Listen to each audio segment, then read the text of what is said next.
I'm Sarah, 28 female. I live in a small, two-bedroom apartment that always seems to smell faintly of antiseptic, a stubborn souvenir from my nursing scrubs. It's not much, but it's mine. A quiet sanctuary from the controlled chaos of the hospital and the louder chaos of my family. For the past decade, my life has been a carefully balanced equation of work, bills, and carving out just enough time for myself to stay sane. It was a life built on the belief that my sacrifices were for a greater good, for the stability of the family that I loved. That belief, however, was about to be shattered by the glint of new paint in my parents' driveway and a single, devastating line item on a bank statement. Before this story unfolds, I'd love to connect with you. Please let me know in the comments where you're watching from and what time it is in your corner of the world. It's amazing to see how far these stories can travel. The fluorescent lights of the hospital ward hummed a relentless, monotonous tune, a soundtrack to the rhythm of my life. Beep, whir, squeak. The sounds were as familiar to me as my own heartbeat. For the past 10 hours, I'd been on my feet, a whirlwind of blue scrubs moving from room to room, checking vitals, administering medication, and offering what small comforts I could to patients lost in their own worlds of pain and recovery. My back ached with a dull, persistent throb, and my feet felt like two foreign objects at the end of my legs. This was my first job. My second, a weekend gig doing administrative work at a quiet vet clinic, was less demanding physically, but equally draining on my already depleted energy reserves. It wasn't the life I had pictured for myself at 28. I'd imagined late-night dinners with friends, spontaneous weekend trips, maybe even a serious relationship. Instead, my calendar was a Tetris game of shifts, a color-coded testament to my grueling schedule. The reason was simple: my family. When my dad, Richard, had a heart attack 5 years ago, his construction foreman's salary, the bedrock of our family's finances, crumbled. He recovered, but the doctor's orders were strict. No more heavy lifting, no more high-stress environments. His income was slashed in half as he moved to a less demanding and significantly lower-paying role as a site supervisor. My mom, Helen, a retired teacher, tried to pick up the slack, but her pension was modest. My younger brother, Alex, was in his final year of a marketing degree at a prestigious university, an expense my parents had insisted on, seeing it as his golden ticket to a future far brighter than their own. And I, the ever-dutiful daughter, stepped up. I moved out of my parents' home to free up space and reduce their expenses, but my financial umbilical cord was never truly cut. A significant portion of my income from both jobs was funneled directly back to them. I paid for Alex's tuition fees, covered the shortfall on their mortgage, and made sure the pantry was never bare. "You're a lifesaver, Sarah," my mom would say, her voice thick with a gratitude that I now realize was carefully manufactured. "I don't know what we'd do without you. We'll pay you back, every penny, once Alex graduates and lands a good job." I never expected them to. It was my duty, my role. I was the responsible one, the caregiver. It was a label I wore with a strange mix of pride and resentment. Pride because I was helping the people I loved, resentment because it felt like my own life was perpetually on hold. My dreams were gathering dust on a shelf, waiting for a day that seemed to recede further into the horizon with each passing month. The joint account was my mother's idea. "It'll be easier this way, honey," she had explained a few years back, her tone breezy and practical. "You can just deposit the money for the bills directly in there, and I can pay everything without you having to worry about transfer times and all that nonsense." It seemed logical at the time. I was working erratic hours, and it streamlined the process. The account was in both our names, a symbol of our shared responsibility, our teamwork, or so I thought. I rarely checked the statements. I'd set up an automatic transfer from my personal account every payday, a significant four-figure sum, and trusted that it was being used for its intended purpose, keeping the family afloat. It was a trust I held as sacred, as unbreakable as the bond between a mother and daughter. That trust was a mistake, a catastrophic, life-altering mistake. My social life had dwindled to occasional, exhausted coffee dates with my friend and colleague, Maya. She was a doctor at the same hospital, and our breaks often aligned. She was the only person who knew the full extent of my financial contributions. "You're doing too much, Sarah," she'd said just last week, stirring her latte with a frown. "They're adults. Alex is an adult. He could get a part-time job." "He needs to focus on his studies," I had replied, the words tasting like ash in my mouth. It was the same excuse my parents used, the one I had internalized. "This is the final push. Once he graduates, everything will change." Maya had just shaken her head, her expression a mixture of pity and frustration. "You're a good person, Sarah. I just worry you're letting them take advantage of that goodness." I had brushed off her concern, defending my family with a fierce loyalty that now feels foolish. I told myself she didn't understand the complexities, the unspoken obligations of family. I was the eldest. It was my job to be the safety net. But as I finally clocked out of my shift that evening, the exhaustion felt heavier than usual. It was a bone-deep weariness that had less to do with the physical toll of my work and more to do with a creeping sense of unease, a shadow I couldn't quite name. The weight of my double shift was more than just physical. It was the crushing burden of a responsibility that I was about to discover was not just unappreciated, but actively exploited. The drive to my parents' house for our weekly Sunday dinner was usually a time for me to decompress, to transition from Nurse Sarah to just Sarah. But tonight, a strange premonition hung in the air, as thick and suffocating as the city smog.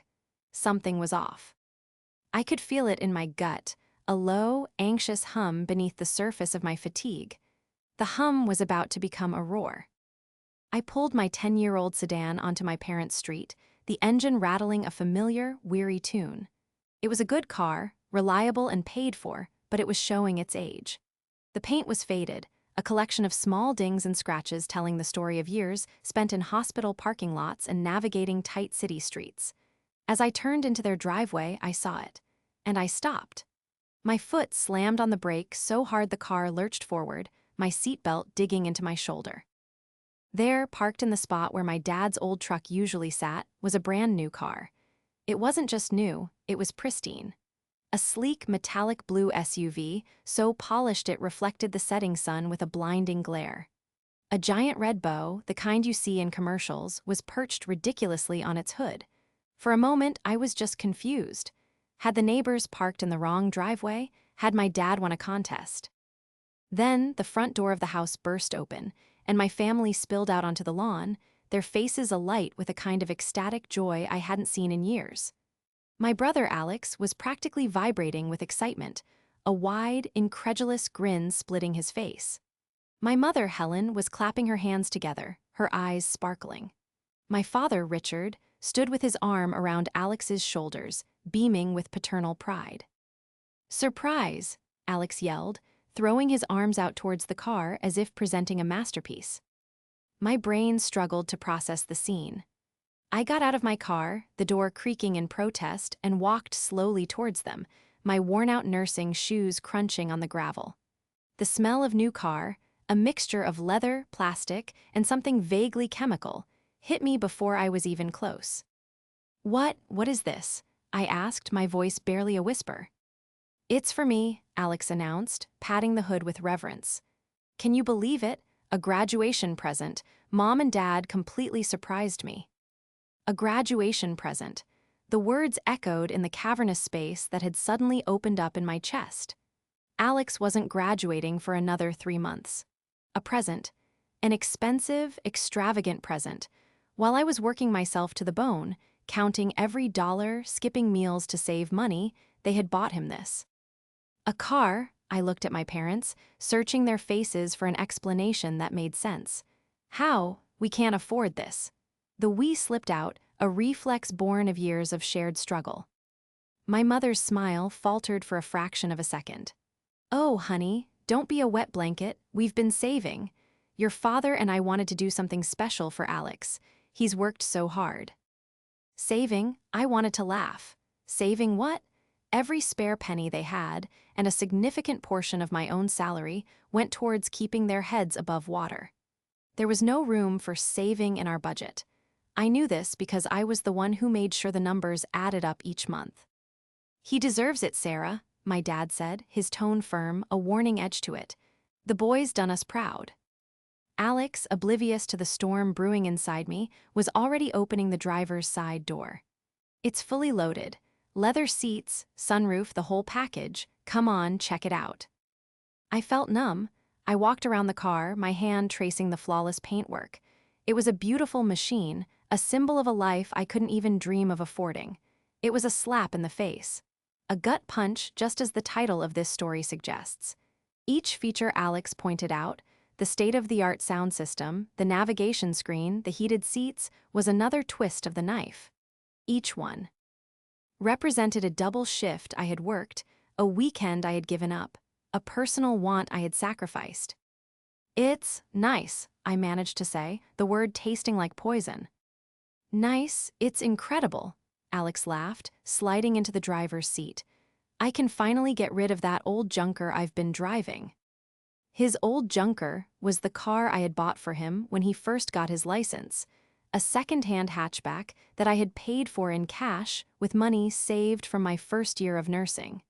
It felt like a lifetime ago. The blatant favoritism, the sheer injustice of it all, was suffocating. It wasn't just about the car. It was about what the car represented, a fundamental imbalance in our family's emotional and financial economy. I was the workhorse, the reliable foundation upon which my brother's dreams were built. He was the investment, the golden child, worthy of lavish gifts and endless praise. I was the utility, taken for granted, my contributions silent and expected. Dinner that night was surreal. Alex couldn't stop talking about his new car, planning road trips, and boasting about how impressed his friends would be. My parents hung on his every word, their faces glowing with adoration. I sat in silence, pushing mashed potatoes around my plate, the food tasteless in my mouth. The conversation flowed around me as if I were invisible. They didn't notice my silence, or if they did, they chose to ignore it. When I finally excused myself, pleading exhaustion from a long shift, no one tried to stop me. My mother gave me a quick, perfunctory hug at the door. "Drive safe, honey," she said, her mind clearly elsewhere. As I got back into my old, faithful car, the contrast was stark. The worn fabric of the seats, the crack in the dashboard, the faint smell of stale coffee. It was a car that represented reality, hard work, and sacrifice. The gleaming SUV in the driveway was a monument to a lie. As I drove away, the numbness began to recede, replaced by a cold, hard knot of anger in my stomach. My mother had said they had been saving. The word echoed in my mind, mocking me. Something wasn't right. The numbers didn't add up. And I, the diligent, responsible daughter who always made the numbers add up, was about to find out why. The betrayal wasn't just in the driveway, it was rooted somewhere much deeper, somewhere I had been afraid to look. Until now. The anger that had started as a cold knot in my stomach had by the next morning morphed into a burning, restless energy. I couldn't sleep. The image of the new car, the sound of my family's laughter, the casual dismissal of my shock, it all played on a loop in my mind. My mother's words, "We've been saving," kept snagging on the edges of my thoughts. It was a lie. I knew it with a certainty that settled deep in my bones, but I needed proof. My day off was supposed to be for catching up on sleep, doing laundry, and reclaiming a sliver of my own life. Instead, I found myself sitting at my small kitchen table, my laptop open, my heart pounding a nervous rhythm against my ribs. I was about to do something I had never done before, scrutinize the joint account I shared with my mother. Logging into the online banking portal felt like a transgression. It was a breach of that sacred, unspoken trust I thought we had. My hands trembled slightly as I typed in the password. For years, I had operated on faith, blindly transferring my hard-earned money and believing it was being used for the mortgage, the utilities, the groceries. Now, I was about to pull back the curtain. The account summary page loaded. The balance was lower than I expected, but not alarmingly so. I clicked on the Statements tab, my breath catching in my throat. I selected the most recent one, a PDF document that held the truth I was both seeking and dreading. I scanned the list of transactions, my eyes flying past the familiar entries. Mortgage payment, electric company, water bill, grocery store. These were the expenses I worked for, the reasons for my double shifts and sleepless nights. And then I saw it. A single line item, dated 3 weeks prior. A debit transaction, a wire transfer so large it made me feel dizzy. The amount was a staggering sum, more than I earned in 6 months. The recipient was listed simply as Prestige Auto Group. There it was, the proof, the smoking gun. It wasn't savings. It wasn't a miracle. It was my money. The money I had bled for, sacrificed for, was used to buy my brother a luxury car. The blatant favoritism was no longer just a feeling. It was a quantifiable fact, displayed in cold, hard numbers on a bank statement. My blood ran cold. This wasn't just an act of favoritism, it was theft. My mother had taken my money I had entrusted to her for the family's survival, and had used it to indulge my brother in the most extravagant way possible. She had looked me in the eye and lied, her face a mask of maternal gratitude, while behind my back, she was siphoning off. My future. I felt a wave of nausea wash over me. I pushed my chair back from the table and rushed to the bathroom, my stomach heaving. I knelt on the cold tile floor, the world spinning around me. It wasn't just the money. It was the depth of the deception. The calculated, deliberate betrayal by the one person in the world I should have been able to trust implicitly, my own mother. My father had to have known. There was no way a purchase this large could have been made without his knowledge. They were in it together. My entire family unit, the one I had been sacrificing everything for, was a sham. Once the initial wave of shock and sickness subsided, it was replaced by something else. A chilling, clarifying rage. The fog of obligation and familial duty that had clouded my judgment for years began to dissipate, and for the first time, I saw my family for what they were. My parents were not struggling providers doing their best, they were manipulators. My brother was not just a promising student, he was the pampered beneficiary of a deeply unjust system. And I was not the dutiful daughter. I was the willing dupe, the cash machine that funded their comfortable lies. I went back to the laptop, my movements now precise and methodical. The anger had sharpened my focus. If they had lied about this, what else had they lied about? I started downloading statements, going back months, then years. I opened a spreadsheet, my fingers flying across the keyboard, transforming years of vague trust into concrete data. I categorized every transaction, every withdrawal, every transfer. A pattern began to emerge. A story of financial deceit that was far more extensive than a single car purchase. There were regular, sizable cash withdrawals from ATMs near my brother's university, far more than a student would need for daily expenses. There were payments to high-end clothing stores, expensive restaurants, and online retailers I knew my parents never used. There was a recurring payment to a golf club, a luxury my father had always claimed they couldn't afford. The joint account wasn't a lifeline for the family, it was my mother's personal slush fund.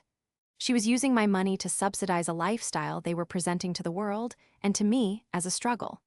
They weren't just keeping afloat, they were swimming in my generosity, all while convincing me they were drowning. The digital trail of deceit was a roadmap of their betrayal, and each click of the mouse took me deeper into a territory of lies I never knew existed. The hurt was immense, a physical ache in my chest. But beneath the hurt, a new feeling was taking root, resolve. They had underestimated me. They saw me as the compliant, unquestioning daughter. They were about to meet the woman I had become, a woman who had just discovered her own strength in the wreckage of their lies. The investigation had just begun. The next few weeks were a masterclass in duplicity, and I was a surprisingly quick study. The rage and hurt that had consumed me after discovering the bank statement had cooled into a steely, quiet resolve. I knew that a direct confrontation would be disastrous. They would deny, gaslight, and manipulate me, turning my accusations back on me until I was the one apologizing. They had been playing this game for years. I was just now learning the rules. To beat them, I needed more than just a bank statement. I needed an airtight case, one built on undeniable facts that would leave them with no room to maneuver. So I played my part. I went to Sunday dinners, smiled at Alex's endless stories about his new car, and listened to my mother's complaints about the rising cost of groceries. I was the picture of the dutiful daughter, but behind my tired smile, I was a detective, gathering evidence, piece by painful piece. My life became a series of covert operations. My first target was the car itself. I needed the bill of sale. I knew my parents kept important documents in a small, locked filing cabinet in my dad's home office. The challenge was getting into it. The opportunity came on a Tuesday afternoon when I knew my mother would be at her weekly book club and my father would be at work. I called my mom, my voice laced with a fabricated panic. "Mom, it's me. I can't find my spare apartment key. I think I might have left it in the little ceramic bowl by your front door. Can you check for me when you get home? I'm kind of freaking out." "Of course, honey," she said, her voice dripping with concern. "Don't you worry, I'll look as soon as I get back." It was the perfect excuse. I drove to their house and let myself in with the key I couldn't find. I made a show of searching the bowl, then found the key with a relieved sigh, a performance for a non-existent audience. Then I went to work. The lock on the filing cabinet was cheap and simple. A bobby pin from my purse and a few minutes of tense fumbling were all it took. Inside, files were neatly organized. Mortgage, insurance, taxes, and there it was, vehicle documents. My hands trembled as I opened the file. The bill of sale for the new SUV was right on top. The purchase price was even higher than I had imagined. It was paid in full, a single transaction. The buyer's name listed was Helen and Richard, but the most damning detail was the date of purchase, just 2 days after one of my largest payday transfers had cleared the joint account. I took a photo of the document with my phone, my heart hammering against my ribs. This was Exhibit A. Next, I turned my attention to the other suspicious transactions. The cash withdrawals near Alex's university, the payments to the golf club. I needed to connect these withdrawals to a lifestyle they claimed not to have. This required a different kind of subtlety. I started talking to Alex, feigning a newfound interest in his university life. "It must be so expensive living on your own," I'd say casually over dinner. "How do you manage?" "Oh, you know," he'd shrug. "Mom and Dad help me out. They give me a pretty generous allowance." An allowance? An allowance paid for by my sweat and exhaustion. I probed further, asking about his apartment, his social life. He boasted about his new clothes, his nights out with friends at trendy restaurants, a ski trip he had taken during the winter break. Each boast was another piece of the puzzle, another confirmation of where my money was going. The golf club was my father's secret. He had always portrayed himself as a simple man, content with watching sports on TV.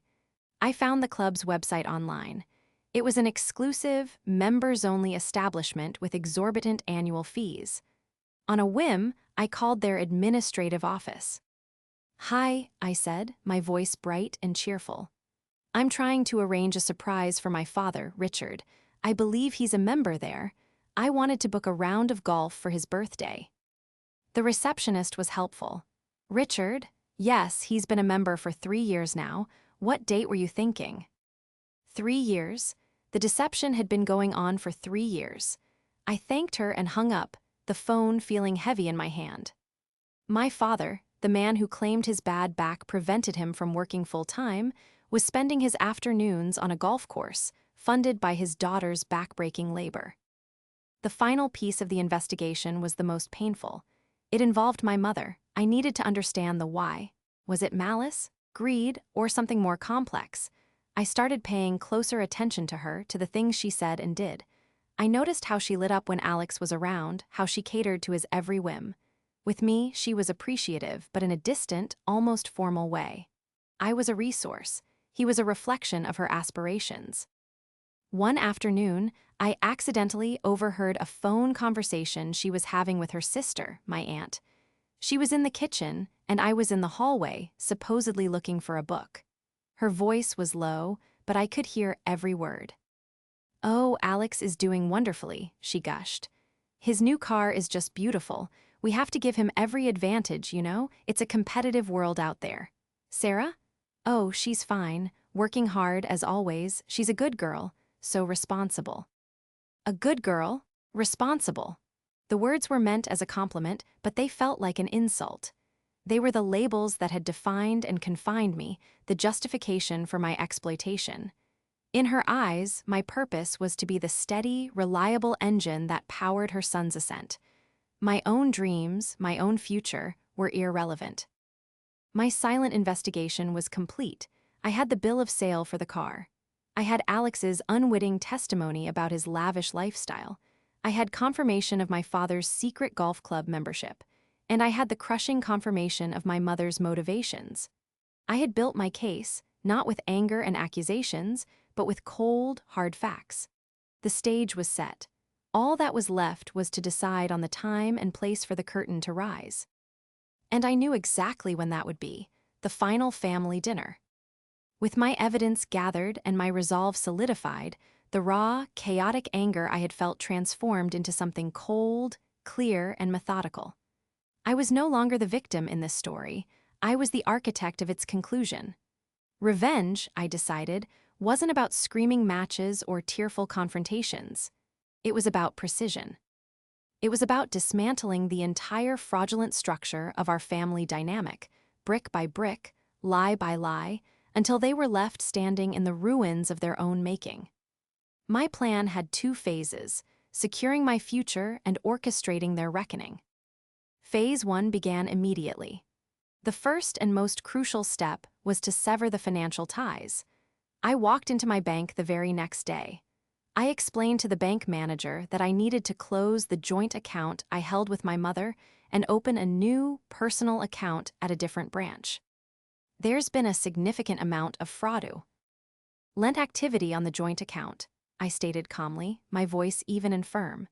I showed him the printed statements, highlighting the wire transfer to the auto dealership and the numerous unexplained cash withdrawals. I didn't present it as a family dispute, but as a case of financial fraud. My mother is elderly, I lied, a small, bitter pill to swallow, and I believe she may have been scammed or is no longer capable of managing her finances responsibly. I need to protect my own assets. The manager was sympathetic and efficient. Within an hour, the joint account was flagged, frozen pending an investigation, and my automatic payroll deposits were rerouted to my new, secure account. I walked out of the bank feeling a lightness I hadn't experienced in years.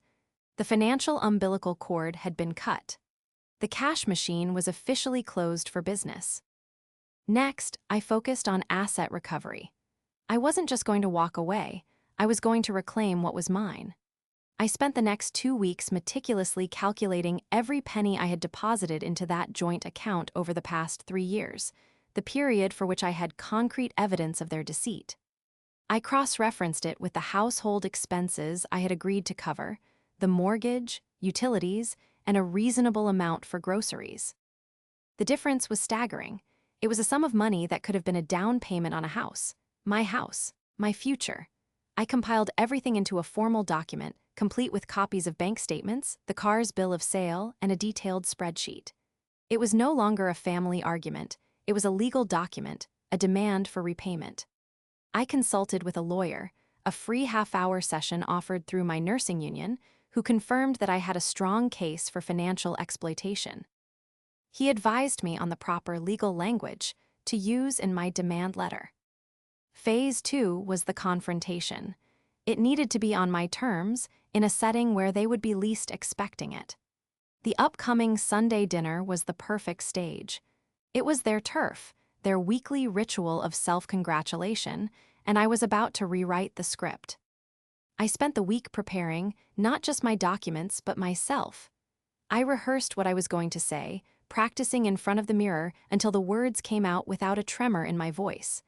I needed to be calm, detached, and unassailable. I was not the emotional daughter begging for an explanation. I was a creditor presenting an invoice. The day of the dinner, I felt a strange sense of calm. The anxiety and anger had been replaced by a resolute sense of purpose. I dressed with care, not in my usual tired jeans and t-shirt, but in a sharp, professional outfit I had bought for a job interview years ago. It was my armor. When I arrived at their house, they were in high spirits. Alex was talking about a weekend trip he was planning with his friends in his new car. My mother was humming as she took a roast out of the oven. My father was watching golf on TV. It was a perfect picture of domestic bliss, a carefully constructed illusion I was about to shatter. I waited until we were all seated at the dinner table. My mother had just placed the platter of roast beef in the center of the table, a triumphant smile on her face. "This looks lovely, Mom," I said, my voice clear and steady, cutting through their cheerful chatter. They all looked at me, surprised by my formal tone. "Thank you, dear," she said, a little confused. I placed my purse on the empty chair beside me and took out a large manila envelope. I slid it onto the center of the table, right next to the roast beef. "Actually, before we eat, there's a financial matter we need to discuss." The shift in the atmosphere was instantaneous. The smiles vanished. My father muted the TV. Alex looked from me to my parents, his expression bewildered. "What is this, Sarah?" my father asked, his voice low and cautious. "That," I said, tapping the envelope, "is a detailed accounting of the money I have deposited into the joint account over the past 3 years. It also details the agreed-upon household expenses. And, most importantly, it highlights a significant discrepancy. A sum of money that was used for non-essential, undisclosed, and, I believe, fraudulent purchases." I looked directly at my mother, whose face had gone pale. Purchases like a new luxury SUV, a membership at the Oak Haven Golf Club, and a very generous, undocumented allowance for Alex. Silence. The only sound was the ticking of the grandfather clock in the hallway. I had their attention. The quiet architect of justice had just laid the cornerstone of her case, and the final family dinner had officially begun. The manila envelope sat on the dinner table like an unexploded bomb. The aroma of the roast beef, which moments before had filled the room with a sense of warmth and normalcy, now seemed cloying and oppressive. My family stared at the envelope, then at me, their faces a mixture of confuse. Iron, denial, and dawning horror. "I don't know what you're talking about," my mother, Helen, said, her voice a little too high, a little too thin. She reached for the envelope, but her hand trembled. "Don't you?" I replied, my voice devoid of emotion. I didn't move to stop her. I wanted them to see it, to touch the evidence of their betrayal. "Open it. You'll find the bill of sale for Alex's car, purchased with a wire transfer from our joint account. You'll find the confirmation of Dad's 3-year membership at a golf club we couldn't afford. And you'll find a spreadsheet detailing hundreds of cash withdrawals and personal purchases made with my money.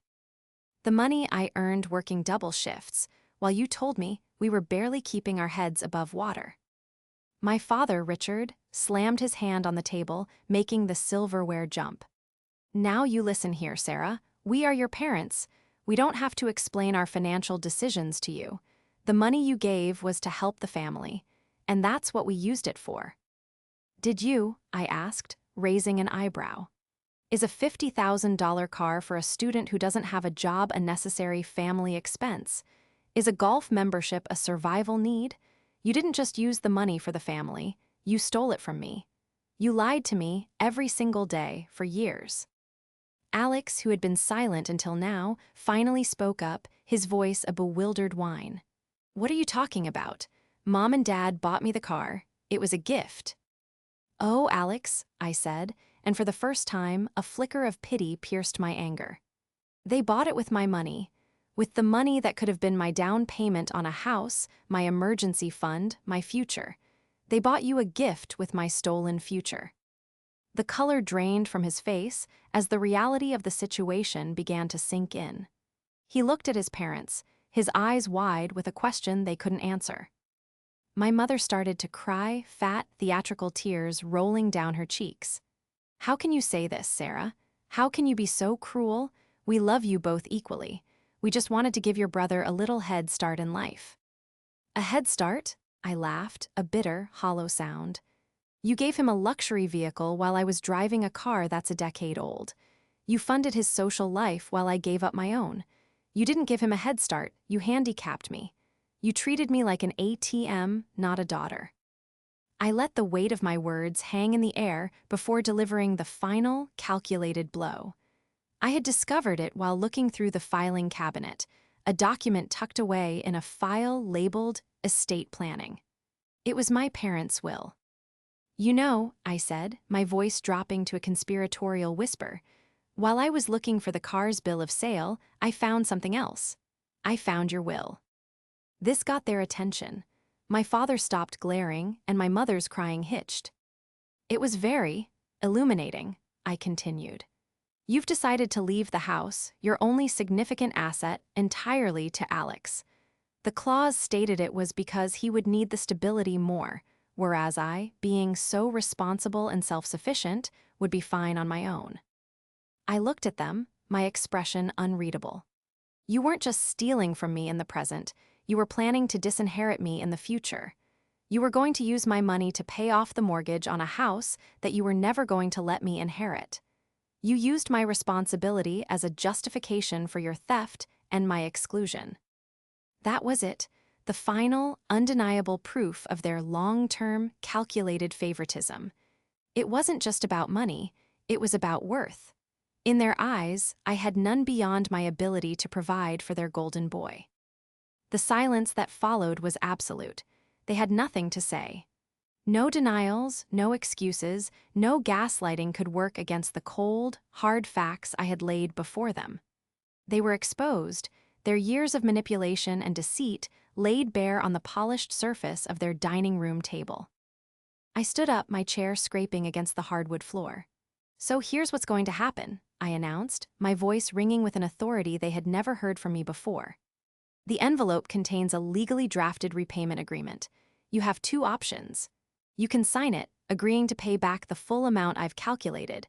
We'll sell the new car to make the first payment, of course. Or, you don't sign it, and tomorrow morning, I will file a lawsuit against you for financial exploitation and theft. The bank's fraud department is already aware of the situation. I assure you, you don't want to go down that road. I placed a pen on top of the envelope. You have 24 hours to decide. You know my number, but I'm no longer your daughter in any way that matters. From now on, I am simply your creditor. I didn't wait for a response. I turned and walked out of the house, leaving them sitting in stunned silence amidst the cooling dinner and the wreckage of their lies. As I close, at the front door behind me, I didn't feel angry or sad. I felt free. The weight of their expectations, their manipulations, their conditional love had finally been lifted. The inheritance clause hadn't just been in their will, it had been the unwritten rule of my entire life. And I had just written my own. The 24 hours after I walked out of my parents' house were the quietest of my life. I turned my phone off, blocking out the inevitable barrage of calls and texts. I didn't need to hear their excuses, their pleas, or their rage. I had said everything that needed to be said. The power was now entirely in their hands, the power to choose between a manageable repayment plan or a public, humiliating lawsuit.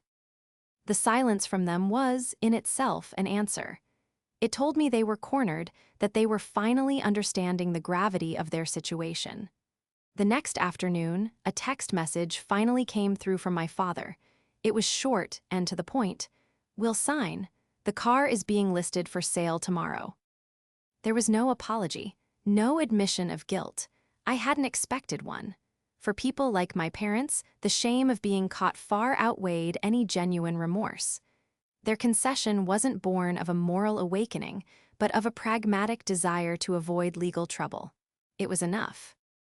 The weeks that followed were a blur of cold, transactional interactions. I met them at a notary's office to sign the repayment agreement, a document that legally obligated them to pay me back in monthly installments. We spoke only when necessary, our conversations stripped of all warmth, reduced to the sterile language of a business deal. Alex was there, looking thin and pale. He avoided my gaze, his youthful arrogance replaced by a sullen, wounded pride. He had been forced to return to driving his old junker, a visible, daily reminder of his fall from grace.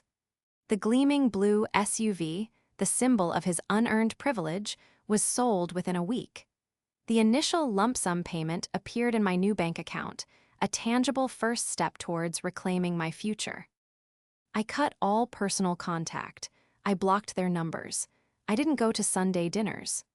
The familiar ache of obligation that had been my constant companion for years was gone, and in its place was a vast, intimidating, and exhilarating emptiness. I had my life back, but I had to figure out what to do with it. The first thing I did was quit my second job at the vet clinic. The relief was immediate and overwhelming. Suddenly, I had weekends. I had evenings. I had time. At first, I didn't know what to do with it. I spent entire Saturdays sleeping, catching up on the years of accumulated exhaustion. I rediscovered simple pleasures, reading a book in a sunlit park, trying a new recipe, going for long, aimless walks with no destination in mind. My friendship with Maya deepened. She had been my silent supporter throughout the ordeal, and now she became my guide to reclaiming my social life. We went out for dinner, saw movies, and took a weekend trip to the coast, something I could have never afforded or made time for before. "I've never seen you look so relaxed," she told me one evening as we sat on a balcony overlooking the ocean. "I feel light," I replied, and it was true. I had shed the weight of my family's expectations, and in doing so, I had found myself. The monthly payments from my parents arrived on time, every time. It was a stark, electronic reminder of the new dynamic between us. I was no longer the caregiver, I was the one holding them accountable. I heard through the grapevine my aunt, who had called, stammering, after my mother had given her a tearful, heavily edited version of events, that things at their house had changed. My father had to pick up extra shifts. My mother had taken on a part-time job. Alex, stripped of his allowance, was working as a waiter to pay for his own expenses. Reality, it seemed, had finally come for them. About 6 months after the confrontation, I was pre-approved for a mortgage. The sum from the sale of the car, combined with my own now untouched savings, was enough for a down payment on a small condo in a quiet, green neighborhood closer to the hospital. The day I got the keys was one of the proudest of my life. As I stood in my own empty living room, the late afternoon sun streaming through the windows, I felt a profound sense of peace. This was mine. I had built this, not on the shaky ground of familial obligation, but on a new foundation of self-respect. I have not spoken to my parents or my brother since that last dinner. There is a part of me that mourns the family I thought I had, the love I thought was unconditional. But I know that what I was mourning was an illusion. The betrayal forced me to see the truth, and the truth, as painful as it was, set me free. My life is smaller now, in a way. My circle is tighter, but it is also infinitely more authentic. I am no longer just Sarah, the responsible daughter, the tireless nurse. I am just Sarah. And for the first time, that feels like more than enough. The foundation is new, it is solid, and it is all my own.